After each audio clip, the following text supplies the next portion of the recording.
So we're holding in Sefer Mishlei, Perek Chaf, Pasuk Aleph. You divret Torah Leilu Nishmat? Nader ben Abdullah. Avram ben Sarah. We've spoken about clowns before, those individuals who are not serious, or as they may be also called scorners. Here in Perek Chaf, he introduces another type of clown, an individual who's not responsible for his actions. In other words, he is responsible, but he thinks he's not. He's called Letz Hayayin. Letz Hayayin is one who gets involved with drinking, a drunkard. Here he translates the imbiber of wine. He's a scorner. Homesh Shechar, he always roars or calls out that he wants to drink. That's all he's interested in. V'chol shogebo lo yachkam, whoever strays with it will not become wise. He discusses here the damage that a drunkard causes himself by pursuing wine. And he does not just only pursue wine, he overdoes it. How do we know he overdoes it? Because wine in itself is good. It is healthy. If it's moderate, it actually makes one happy, and it's something which is actually encouraged if you drink moderately. But anything which is too much, anything which is exaggerated, is no good. So here this is an exaggeration of a good thing. Let's hayayin. He's a scorner of wine. In other words, not that he's scorning wine, but he's a scorner because of his abuse of wine. And this will hurt him in many areas, and one of those areas being the area of learning. One who gets drunk cannot concentrate, cannot focus well. He will lose a lot of time during the time that he's drinking, during the time that he's vomiting, during the time that he's asleep. And this causes tremendous amount of troubles at home too. If he's married, many homes have broken up because the man was an alcoholic. So he calls this man a letz, a form of clown or a scorner, because he doesn't take life seriously. And as a result of that, he will not become wise, he will not learn, he will not accomplish a lot. I guess he calls it letz because he's simply irresponsible. Just like the clown or the scorner doesn't take life seriously, so does this individual who is so addicted, and it is addictive. It is very difficult to get weaned, I guess, or how do you call it, when some weaned off from wine, from alcohol, and therefore he calls it a letz, an individual who simply, once he gets stuck, he won't find it necessary. Even if you argue with him, he won't find it so necessary, so important to let go of it, because he has become so stuck or so involved in this habit. And it's a very, very bad habit.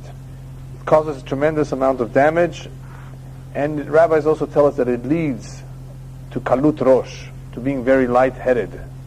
One who drinks a lot, as you know, you lose control of yourself, you start saying things that you would not say otherwise. And kalut rosh, that's levity of the mind, can lead to all sorts of sins as well.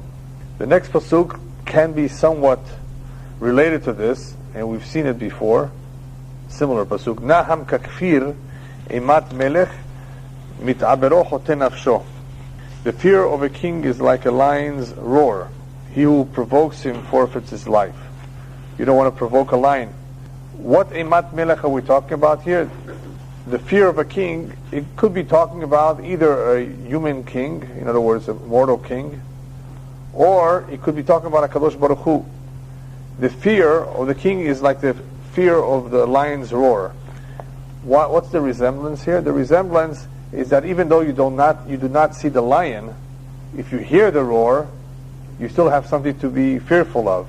Even though we don't see HaKadosh Baruch Hu, but we see his actions, and we need to be fearful of that.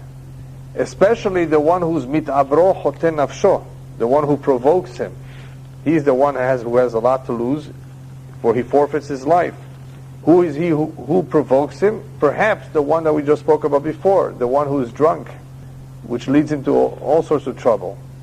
One has to be fearful. In other words, one has to take life seriously, that every action he will have to give an accounting for. There's a king who is aware of all our actions, of all our deeds, and if one gets drunk, apparently he is provoking the king. He's not fearful, and he has a lot to lose. Chote nafsho, he can lose his life. The next pasuk, kavod laish shevet meriv v'chol evil yitgala. Very important pasuk. It is honor for a man to refrain from quarreling, and every fool will be exposed. In this pasuk, Shlomo Melech tells us that any time you are confronted with a chance to argue a case in court or anywhere else, try to avoid it. It actually brings more honor to stay out of a quarrel, to stay out of court, than to actually go fight it off, even if you're right. Some people think that winning or making a point is good. Not necessarily. It is more honorable for a person to stay out, to be left out of any quarrels, if you can at all avoid it. It shows a lot about the yehus of the individuals, the commentaries tell us. It shows a lot about the lineage, about where this man comes from, who his parents, who his grandparents were, if he fights, or if he quarrels, or he does not. Rabbis even tell us to be careful when you're dating girl or boy, and and his or her parents are very quarrelsome. In other words, they argue about everything, they argue with everybody. That says something about not only this couple, this family, but where they come from. There may be some problem in their yehus that you should be aware of, that you should be suspicious of, and stay away from wanting to marry into such a family. The Chachmei Musar say something very interesting. You're about to get into an argument. You're about to go to court. So the Chachmei Musar say, if the individual who you are fighting with is more important than you, greater than you, then you should be respectful of him. Why fight him? If he is smaller than you, azal tasim lev elav, then don't pay attention. Then won't go fight him, for he's smaller. If he's just like you, on the same level, then you be better than him. As there is a pasuk, there's a pasuk that says, Yeter mire'ot tzaddik, which we've covered before. You have two individuals. One can turn out to be a tzaddik just by being better than the other one. In other words, by giving in, by not insisting on being right. Yeter mire'ot tzaddik. A tzaddik is better than his friend in what? In those areas where he gives in, where he does not insist, where he does not demand. That's where one stands out as the tzaddik, when the two are on the same level. One gives in, the other one does not give in. So it is more honorable for one to stay away from an argument than to actually fight it out till the end. Who's the one that gets involved in arguments? Most commonly, v'chol evil yitgala. That's the second portion of the pasuk. The evilim, the fools, that is where they are revealed. They are the ones that are always bickering, always arguing, always contesting everything. That is the midah of a fool. The fools get involved in all these arguments, in all the quarrels. For an honorable person, it's better to just stay away, settle the matter out of court, instead of having to go through the embarrassing moments and the shame and the Hilul Hashem Chaz v'Shalom that may come out of this. It's always best to avoid a quarrel or a court. So this pasuk is basically telling us to avoid machloket, to avoid merivot, arguments, divisiveness. Because those who are involved, those who pursue this, are all fools. Next pasuk. Mechoref atzel lo yacharosh v'sha'al bakatzir v'ayin. Because of the winter, a lazy man does not plow. He will seek in harvest, and there will be nothing. We've spoken about lazy people in the past. Here he adds something else, another detail. It may be someone is not lazy, but when it becomes a little bit just too cold, he doesn't get up for minyan, he doesn't go to a shiur. It just becomes a little bit difficult for him, then he gives up. He says, if you give up too easily, like a lazy man who gives up and does not plow in the winter, well, what will happen? V'sha'al bakatzir v'ayin. When he wants to harvest, he will have nothing. If you do not sow, you do not reap. Shimon ben Yochai says that this pasuk is talking about the younger years, the earlier years in a person's life. That's called the winter. If you did not learn in your early years, when you had the strength, when you had the time, when it comes the years that where you're older, it may be more difficult. One may not be as healthy. One may not be able to harvest, to do anything at that point. So the real time to do it is when one is young, as far as learning is concerned. Rabbis also give us another mashal to one who prepares himself to go out on a journey, a long journey. Hopefully he takes with him some food. Even if you're going to a very far place where there's no kosher food, you can still take matzah with you. Matzah, as you know, can last for a couple years. It's a very good food to take with you. Tuna can, right? It lasts for a while. So you want to go with whatever you can so you have what to eat. That's called sedal laderech. Rabbis tell us, prepare yourself in this world so you have what to use in Olam Haba. Mishlei lo tarach be'erev Shabbat, whoever did not work hard on Friday, will not have what to eat on Shabbat. Right? We do all our preparations, even Thursday night. Right? But whoever does not prepare, he will have nothing to eat. So that's a similar idea over here. A lazy man who wastes his time, who does not make any preparations, when the time comes around and he needs v'sha'al b'katzir v'ayin, he will have nothing to eat.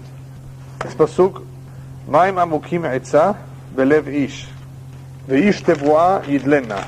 Here we're talking about the Torah. Here, let me see how he translates it. Counsel in man's heart is like deep water, but a man of understanding will draw it out. Sometimes it's a little hard to understand the pasuk just by going through the literal translation.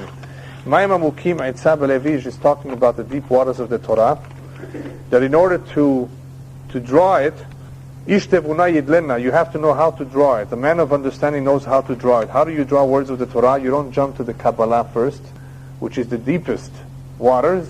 You first draw from the top waters. You first go to the basics.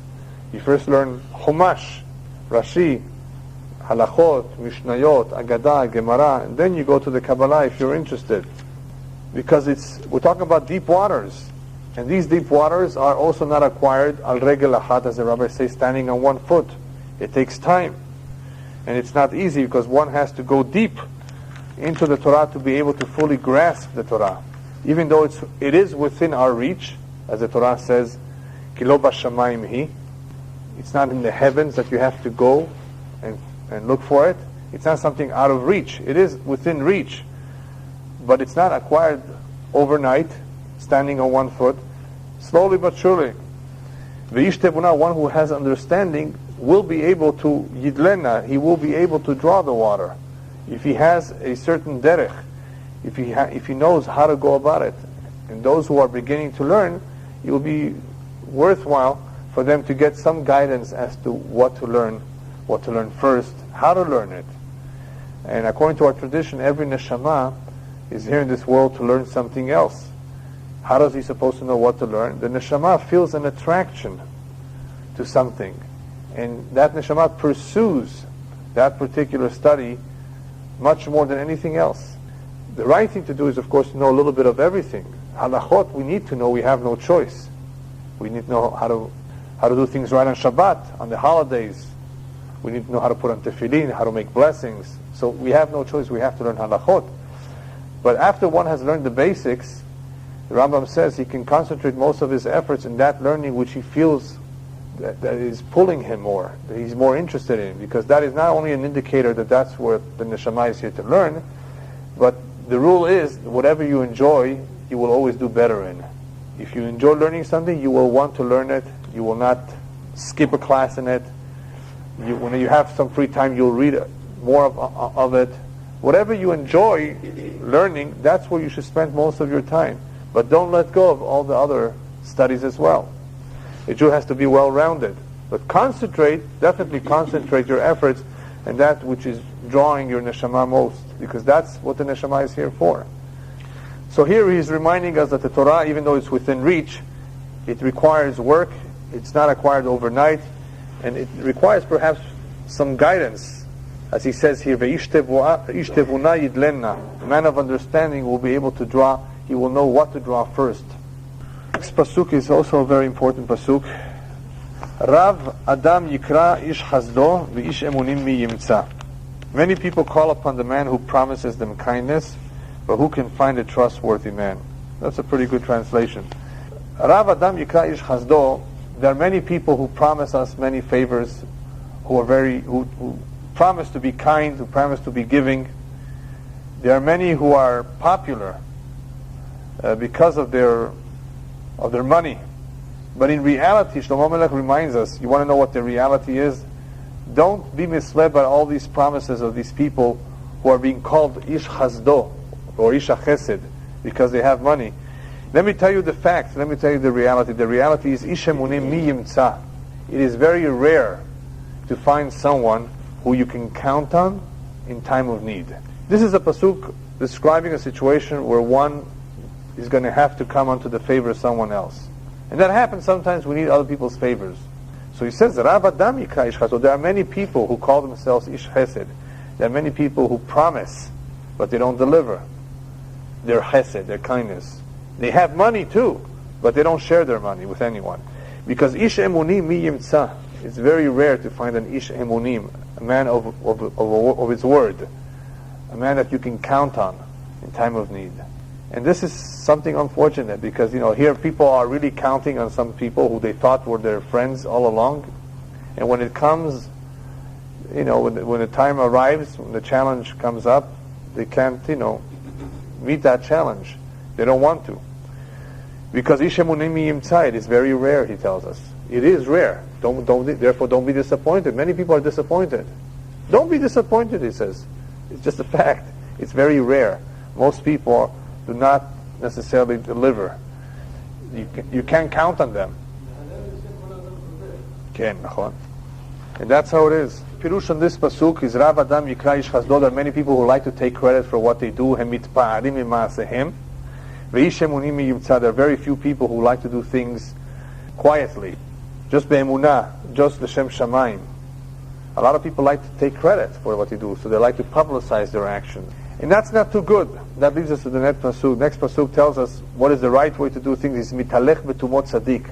A true righteous man is one who does everything bitmimut, sincerely, quietly, privately, without bragging about it. Let's see how he translates. He who walks innocently is righteous. Second part of the pasuk, Asher banav acharav, fortunate are his sons after him. The reason for that is if somebody is a tzaddik, somebody that does things bitmimut, that zechut, the merit of the father, goes over to the children. Asher banav acharav, they are fortunate because even though they may be average kids, but because they had a very special father, that's called zechut avot. That the zechut, or the merit of the fathers, sometimes is transferred to the children. And this is an example of where parents who are very special, very righteous, even after they have left this world, in their merit, their children do well. That merit protects their children. So it pays to be tamim, not only for oneself, but even for one's children. To do things betmimut means not to brag about them, to do things l'shem shamayim, for their real cause, for their real purpose, for the real tachlit. That shows that one is a tzaddik because he's not doing it for his own interest. Next pasuk, Melech Yoshev al Kiseh Din Mezareh Be'einav Kol Ra. A king sits upon the throne of judgment, all evil is spread out before him. From the translation, it's very hard to figure out what he's trying to say. Most commentators say that it's talking about Melech here, HaKadosh Baruch Hu. When he sits in judgment, he is able to see through all evil. All evil is spread out before him. What does this have to do? This is very much connected to the psukim beforehand that we said that many people do things quietly. When somebody does things quietly, he could be doing something not right, something wrong. So HaKadosh Baruch Hu is able, only he knows, he's able to determine what a person's real intentions are, that which is hidden in his heart. So all ra, all evil is spread out before his eyes. He can see everything. And that leads to the next pasuk. That is why Mir Yomar Zikiti Libi Taharti Mehatati. Who will say, I have cleansed my heart, I have become purified of my sin. This is a very important pasuk, as Shlomo Melech tells us, Ki en tzaddik ba'aretz asher yaseh tov velo yacheta. There's no such a thing as a righteous man, as a tzaddik, who only does good and who has never made a mistake, who's never made a wrong. We make mistakes, and because of the tendency of the human being to make a mistake, Hashem has offered teshuvah. You fix it. No problem. Just be sincere about it. Take action and make sure you don't repeat it again.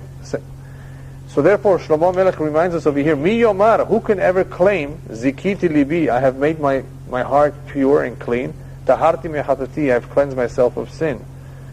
Nobody can ever make that claim.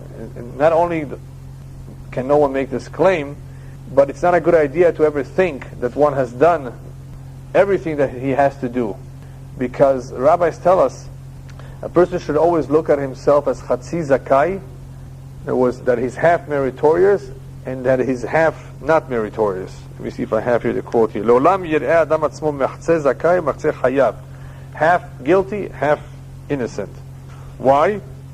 So in order that he should always want to perfect himself and always feel that he still has something to do, something to accomplish. If a person thinks, that's it, I've done everything, I'm retiring from the service of Hashem, Hashem is going to say, if that's the way you feel, I'll take you from here. You've done everything, you don't have no reason to stay. There's a story in the Gemara of one of the Tanaim who was very, very sick. And he was on his deathbed. And one of his friends, another great rabbi, I think he was reacting to the rabbi's mother, who was saying how her son was so careful in Kibud Avaim. They were talking about his greatness, how he was so careful in Kibud Avaim. And the rabbi came out and said, he hasn't done anything yet in comparison to what he really should do. So everybody was surprised. This is not the time to say negative things about him. You're trying to look for zechuyot. What was the rabbi trying to do? Had the rabbi not said what he said, then HaKadosh Baruch Hu would have said, yeah, the time has come for me to take him from this world. He has accomplished everything. He's become so strong in Kibud Avaim that there's no reason for him to stay. So with the rabbi's words of saying, no, but he hasn't done yet enough. He hasn't reached the ultimate level of what he could, of his potential in Kibud Avaim. What he was trying to say is to implore to HaKadosh Baruch Hu, keep him alive here. He still has a lot of work to do. He's still not at tzaddiks. See what I mean? You see what that's the point over here. Nobody should ever think that he has done everything, that he has cleansed himself, that he's pure, that he's a tzaddik, that he has accomplished what he needs to accomplish. We still have work to do. There was a great rabbi, a big tzaddik, tremendous tzaddik, that those of us in LA who were here 25 years ago, if you got to know him, you were fortunate to remember him, the Ridnitzer Rebbe, big tzaddik, Ruach HaKodesh, like 300 years ago tzaddikim, very rare. I mean, this was something unusual. There's many stories about him. One of them was that he was very careful to go to the mikveh. Even if he just went out of the mikveh and somebody touched him, he went back to the mikveh. Now, to go to the mikveh in Russia was very difficult, because in the winter, they went to the lake and they broke the ice. And that's what he did. He climbed the mountain full of ice and snow to go to the river. And people would slip. It was very dangerous. He got to the river, broke the ice, and he had a helper there, and we went down. He came back up, he was blue. It was very cold. But that wasn't the worst part of it. What's the danger of falling into an icy river? Anybody know what's the biggest danger? It's not the cold, there's something else. Because let's say you fell here and you moved a little bit, you can't find the spot where you fell through. And that's exactly what happened to him on one occasion. He couldn't find his place. So he called out to HaKadosh Baruch Hu, I still have so much to accomplish. I'm still very young. And as soon as he said that, he felt a hand pushing him out. So we still have a lot to accomplish. And one should never say, no, that's it, I've fixed my sins, I've done teshuvah, I'm clean, mehatati, no such thing. Because that attitude means that a person not only is arrogant, but he's not going to do anything to further progress. And everyone can further progress and advance in Judaism in levels of purity and holiness. There's no end to this. Next pasuk. Even va'even efa ve'efa to'avat Adonai gam shenehem. This is a pasuk that some of you may be familiar with from the Torah, diverse weights and diverse measures, even both are an abomination of Hashem. The Torah speaks about having diverse measures and weights, different size. You know how they used to weigh in the past? Today everything is digital. But even the digital scales, there's an inspection that the city does, I believe, to check your weights, that everything is fine, that you're not cheating your customers. But in the olden days, it was with, smaller stone, a bigger stone, and it was easy for someone to cheat. The buyer would not know, that he's being cheated. So this is a form of cheating that people are not so aware, and only the individual himself knows. So Mishlei here reminds us, even though it's written clearly in the Torah, but he reminds us this as an example of those who make claim that they're so pure, that they pray every day, that they study every day, that they learn Torah every day. Yeah, but what about your business dealings? Are you honest there, or are you cheating? Even ve'even efa ve'efa. Remember, to'avat Hashem Gumption. This kind of practices is an abomination. This is a terrible sin. One who has that, even though everything else is perfect about him, this in itself is a big smirch, a stain on him. Yeah, it's a big stain. It's to'avat Hashem Gumption. Hashem hates this. Even Efa Ve'efa is talking also about double standards. People have double standards. There may be one way in the street, a different way at home, one way with their friends, another way with their spouse, one way with Hashem, another way with people. So that's what he's talking about too. A person should be careful not to have a double standards. Next pasuk, also a very important pasuk. Gam b'ma'alalav yitnaker na'ar. Very significant pasuk. Even a child can disguise himself with his deeds, if his deed is pure and upright. I'm not going to follow this translation because it doesn't really fit in here. Even though the commentaries do say that yitnaker could mean to disguise, that a child can disguise, which maybe fits in with the previous pasuk when we're talking about two double standards. Even a child can disguise. But I think that the best translation, the best interpretation of this pasuk has to do with recognizing a child from when he's young through his actions. In other words,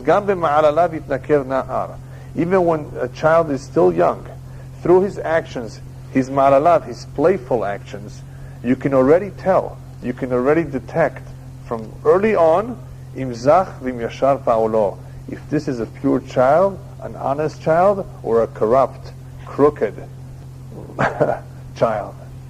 You can tell from when a child is young. Now, even though there is a Rashi that talks about Yaakov and Esav, true that early on you can't see everything about a child. They're all cute, they're all playful. You can blame their lack of maturity for what they do. Nevertheless, this point is very much emphasized by those who are in chinuch, in education, that it is definitely something that you can look at, and if you notice it, to take action right away.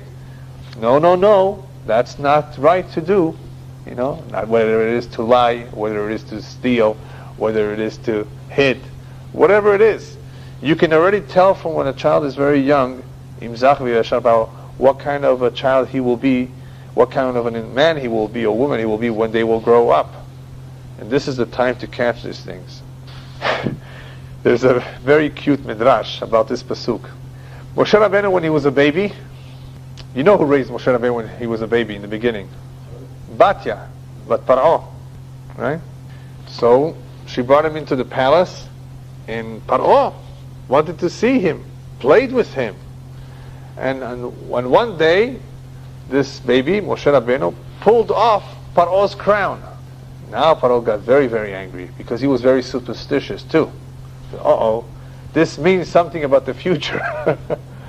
He may want to take away my position. That's what he started thinking.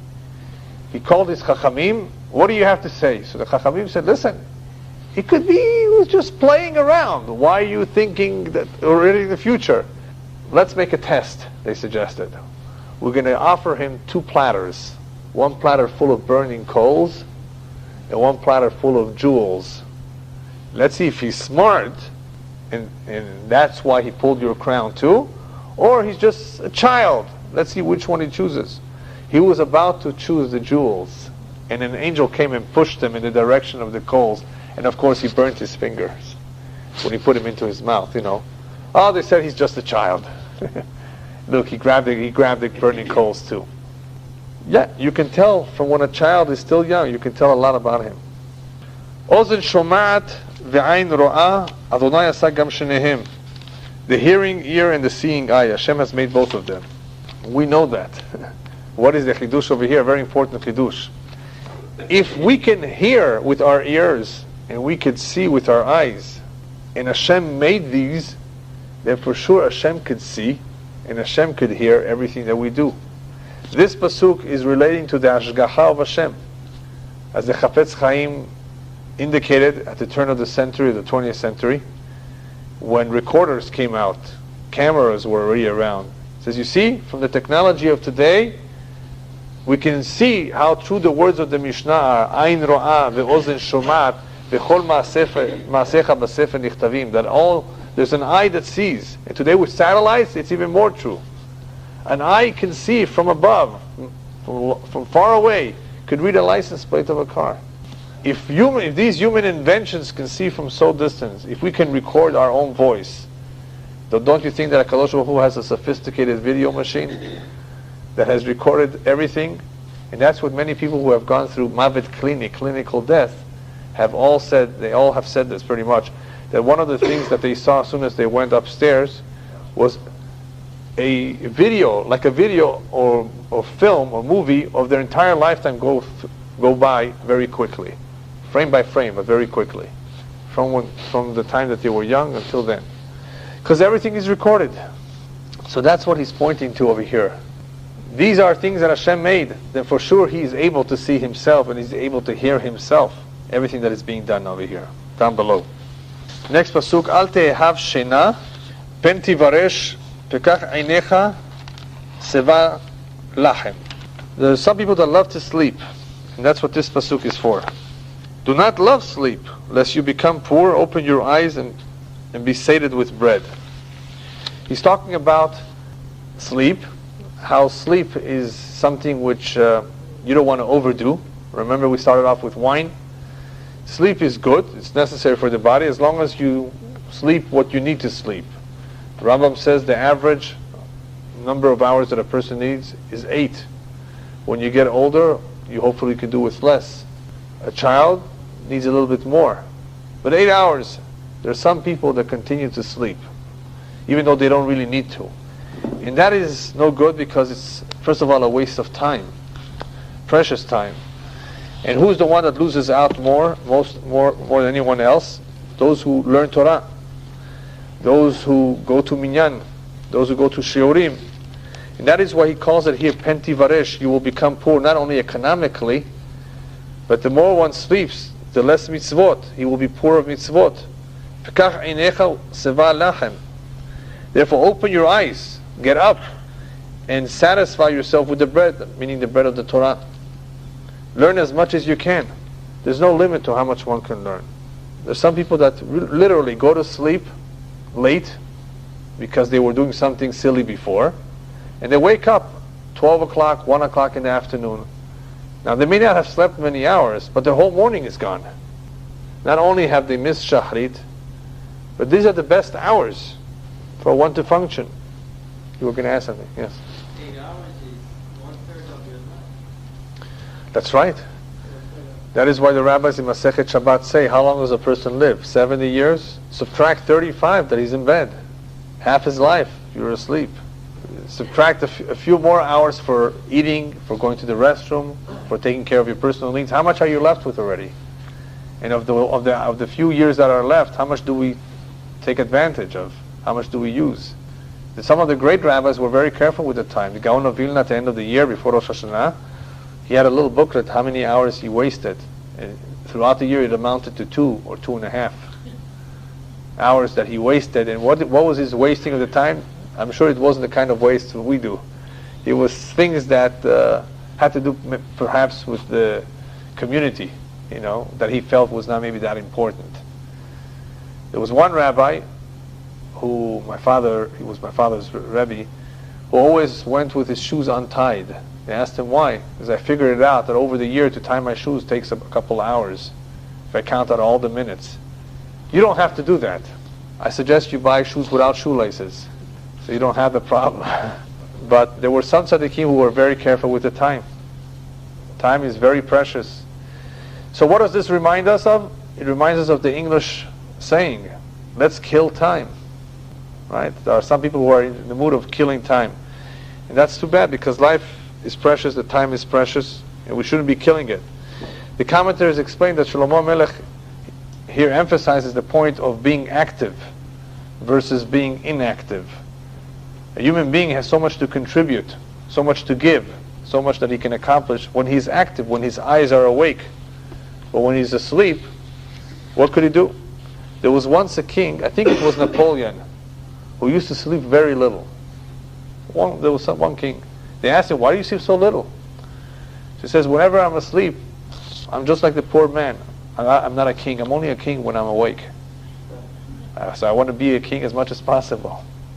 Anyway, it's a tremendous loss for one who sleeps a lot. And the more active one is, the more gain he will have. Next pasuk. Ra yomar hakoneh ve'ozel lo az yithalal. This is also a pasuk that if you just read it superficially, it's hard to understand. It is bad, says the buyer. But when he goes away, then he boasts. This pasuk, I think, was written for the Persians. I'll tell you why. Now Moshe got up now. Why? He's talking about a buyer. A buyer goes to buy something, and he asks him, how much is it? And he says it's $50. And he says, this is not worth $50. It's no good. What is he trying to accomplish? He's trying to lower the price. But in the end, v'ozello azit halal. When he goes away and then he has it at home, he realizes, of course, I bought something good. He tells his friends, I bought it the best thing for the lowest price possible. So to the seller, he's telling him ra. But later on to his friend, the ozello, when he goes home, azit halal, then he praises it. See this? Look what I bought it. A very cheap price. That's just one interpretation of the simple meaning of how one lowers the price of something, does not value something until later on. He's also talking about here about Yisurim, pain and suffering. Rabbis tell us that when one learns Torah, bedohak, it's very difficult. He's poor, he has no money. He may cry about it. He may complain about it, how difficult it is. But later on, after many years of working hard, then he's able to see what he has accomplished. Azit halal, then he can look up and be happy with what he has accomplished. And the same is with any Yisurin. Rabbis tell us to be careful, lo liv'ot bi Yisurin. When Yisurin come, when one suffers, experiences pain and suffering, it's just like all beginnings. Beginnings are hard. Pain and suffering, when they arrive, they're hard to bear with. But later on, when one is able to see what they have done for him, the kapara that he has gained through them, azit halal, then he praises them. As I think the Chafetz Chaim said, if people would only realize how much pain and suffering does good for them, they would ask for doubles. One rabbi, however, said, Lo midufshech velo miuktzech. I don't want the honey and I don't want the sting of the bee. In other words, pain and suffering is not something easy to bear. But if somebody has to go through it, he should realize that it's all for his benefit. And if we don't see the benefit at first, ve'ozello azit halal, when he later on, when he goes, whether it's days later or years later, then he will be able to see the benefit of all that he has gained through the pain and suffering. The last pasuk for tonight, halfway through the perek, Yesh zahav v'rav peninim uchli yekar siftei da'at. Here he translates, there is gold and many pearls, but lips of knowledge are like a precious vessel. There is a rule, anything that is very common in this world is cheap. Water is cheap because there is lots of it. Diamonds are not so cheap because there's not as much of it.